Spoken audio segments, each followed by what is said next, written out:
Here are the top 10 criminals who cracked and exposed themselves in an interrogation. Could you make it through an interrogation? Let us know how you'd handle it below. At number 10, Sarah Boone. Sarah and her boyfriend George Torres Jr. had a contentious and abusive relationship. George was violent towards Sarah but had been attending anger management classes, and reportedly things were changing for the both of them. That is until Sarah called 911 saying that George had died. More confusingly, Sarah admitted to putting him into a suitcase and then quote unquote falling asleep. When she went down the next morning and found him, he had passed from suffocation in the suitcase. Sarah's behavior during the initial police investigation was deeply unusual, focused more on whether she'd be able to go get her phone and other belongings from the now crime scene than of the death of her supposed lover. Sarah claimed that they were playing hide and seek and she helped him get into the suitcase before zipping him up, then she forgot and went to sleep. Never mind that that's not how hide and seek works, Sarah is completely unaware that she is now the primary suspect in a murder investigation. The next day, Sarah, unaware she's the prime suspect, walked into the sheriff's department with a page of questions to ask the police, first and foremost being, when is she getting her cell phone back? When confronted with the autopsy report stating George received numerous injuries before passing, she made the excuse that he fell off her son's bike and has a habit of running into doors and recently slipped in the shower. Not only are those all lies, but they are classic abuser excuses. Sarah truly believes she will not face any charges, however, things really hit home for her when the interrogators revealed their trump card. On her phone were 2 videos showing her laughing and taunting George while he begs for his life from inside the suitcase. Sarah's sentencing has been delayed, but she will likely be facing multiple charges, including murder in the first degree.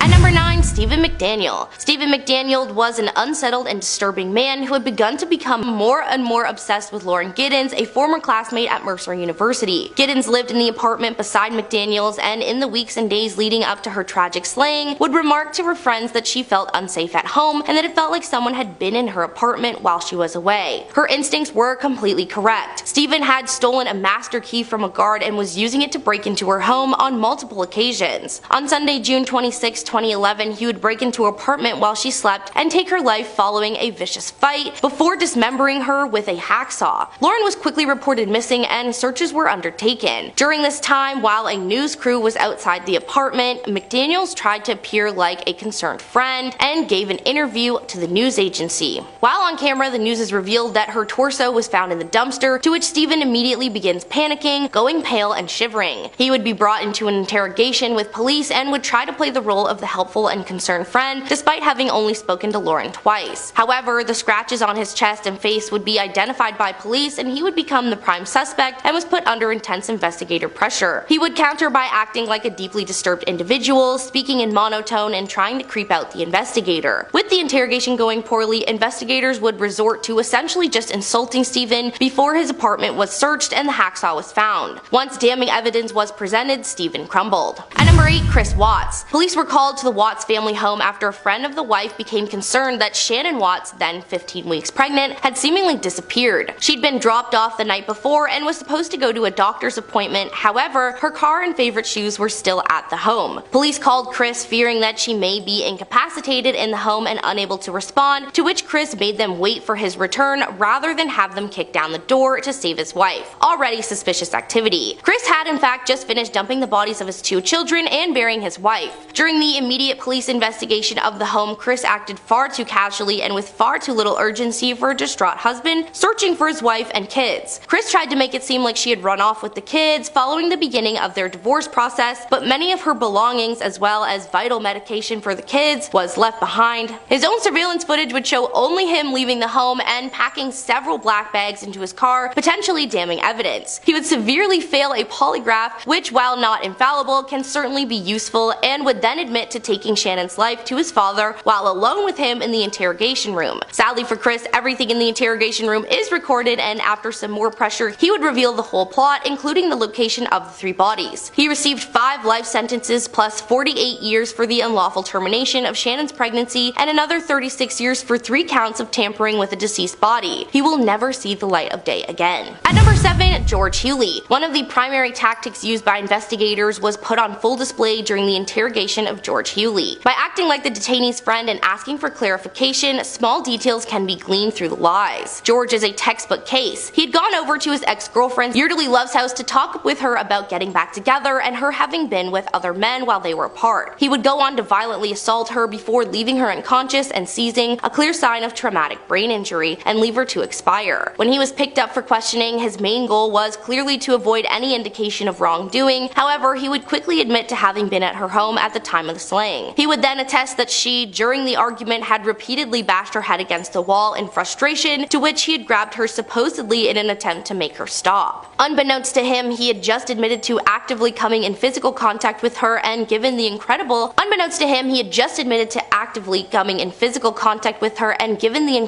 unlikely nature of his story, it would be very easy for prosecutors to tie his claim that Yeardley bashed her own brain in to his claim that he had grabbed her and shaken her. He would even admit to briefly strangling her in an attempt to make her quiet, something which investigators acted like was totally normal and fine, a key part of building his trust and confidence so he could further incriminate himself. One true piece of Hughley's testimony was that he truly did not know she had passed. He watched her fall unconscious and began to seize, but was more concerned about preserving himself, and so did not call the police or medical aid, leaving her to succumb to her wounds. He was sentenced to 23 years for second-degree murder. At number 6, Lee Rodart. Savannah Gold was a 21-year-old server at the Bonefish Grill where she worked with 32-year-old Lee Rodart. Savannah was to work a shift that evening at 5:30, however never showed up to work. The shift was not busy, so no one thought anything of it and struck her hours from that day's count. Suspicion was only raised an hour and a half after she had left for work when her parents received a message full of spelling errors saying that she had run away with a lovely man and would call when she arrived where she was going. Not only was the idea of Savannah running away with some man a totally unusual idea, Savannah was not the type to flee home. The message was written in a completely different style to how she usually spoke, with no punctuation and numerous spelling errors. Her brother would receive a similar message written in the same style. Her car would be found in the parking lot of the restaurant with all her belongings except for her phone. And security camera footage would reveal Savannah approaching another car after arriving at work, getting in, and what seems like a violent fight exploding just seconds later. A male figure would then leave the car and take Savannah's phone before driving away. After a brief investigation, Lee Rodart was found to have the only car matching the security footage and became the prime suspect. Lee was brought to the station under the pretense of a different charge, which helped to ease his mind in a state of semi-comfort. However, he would soon be shocked by the sight of the lead investigator into Savannah's disappearance entering to interrogate him. By concealing the full extent of the evidence, the interrogators allowed Lee to establish his alibi, which would later be eviscerated in court, showing his clear guilt. After several hours of interrogation, he would give away several key pieces of evidence, locking himself into a series of lies. He would be sentenced to 40 years in prison on the condition he show police the body. At number 5, Michael Drejka. Michael Drejka would arrive at a corner store and see a family parked in a handicapped spot. After looking around and not seeing a handicap sign on the car, he began a very loud verbal altercation with the woman in the car surrounded by her kids. Marquise McLaughlin, the father of the 3 children in the car, heard the commotion and came outside, giving Michael a very strong shove onto the ground. Michael withdrew a weapon and aimed it at Marquise, who immediately began backing away. However, Drejka would still fire a round into his chest anyways, taking Marquise's life in front of his family. Michael believed he was completely within his rights to take Marquise's life and complied totally with police. He would openly talk with police investigators, giving away several pieces of information that would later come to bite him. Drejka would argue that he acted in self-defense, however, it was clear from witnesses and footage that Marquise had moved away once the weapon had been pulled. Drejka had a history of threatening people with weapons, especially black people, and the slaying was soon investigated by the state. Thanks to his own testimony, Drejka would be sentenced to 20 years in prison. At number 4, Michael Dunn. Michael and his fiancée had just returned from a wedding service and pulled into a parking lot to get another bottle of wine from the store. They parked next to the car of Tommy Storns, who was inside buying cigarettes while his 3 friends listened to loud music inside their car. Michael immediately began an altercation, telling the teens to turn off the music and saying things like, "I hate that thug music." The teens briefly complied, lowering the volume, but being teens, raised the volume again and joked about the obstinate old man beside them. Michael rolled down his window and said, "Are you talking to me?" To which the teen said yes. Then Dunn said, "You aren't going to talk to me that way," withdrew a weapon and fired 3 volleys into the car, taking the life of Jordan Davis, a 17-year-old. Upon his arrest, Michael was adamant that he was the victim, claiming they threatened his life and had a weapon with them, which they threatened him with. None of this was true. The teens had no weapon, made no threats, and had no criminal record. Michael would state multiple times that they were violent, aggressive, thuggish, and criminal. Michael would admit to numerous facts of the case while trying to seem like the victim. Detectives would increase the pressure on him and Michael would crumble, desperate to be seen as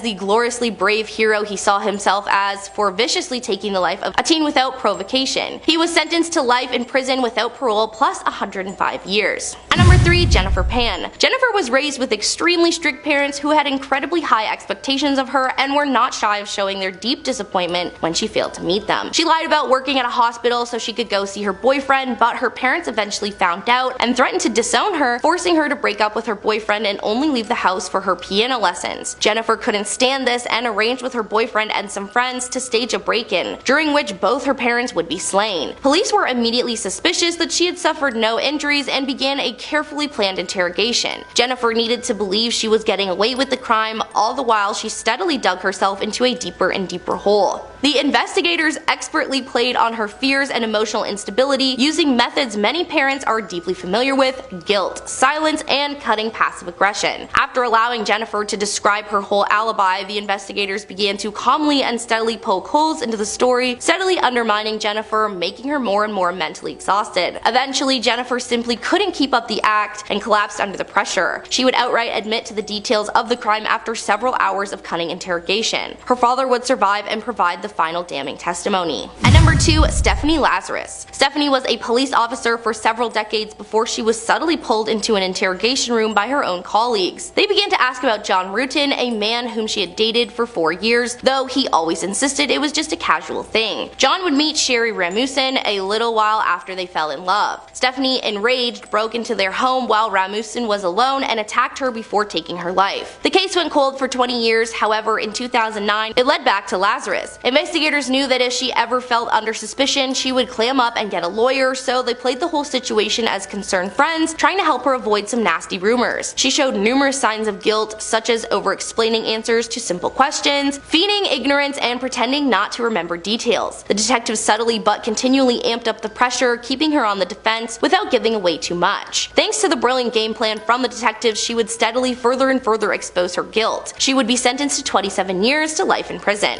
And at number 1, Russell Williams. Williams served in the Royal Canadian Air Force for many years and rose to the rank of colonel, commanding several Air Force wings and bases. He would be brought in for questioning surrounding the case of Jessica Lloyd, who had just been slain. Tracks in the dirt by Jessica's house were discovered to be a perfect match to the tires on Russell's car, as well as a car matching his description was seen by a witness the night before in Jessica's property. Russell was under suspicion for more than 30 charges, from breaking and entering to theft and unlawful confinement and murder. His home was situated nearly in the center of dozens of victims, allowing Russell to first expound at the length on his whereabouts during the time of the murder he's under investigation for. It's critical that Russell feel as comfortable as possible in this moment, as it will lead to him to give more details which can be used by investigators to catch him in his lies. After a long and draining interrogation, Williams would finally be presented with the tire track evidence and would completely crumble, admitting to 2 murders and multiple home invasions and assaults. He was sentenced to life without parole. Those were the top 10 criminals who cracked and exposed themselves in interrogation. If you enjoyed, please like, comment, share, and be sure to follow for more.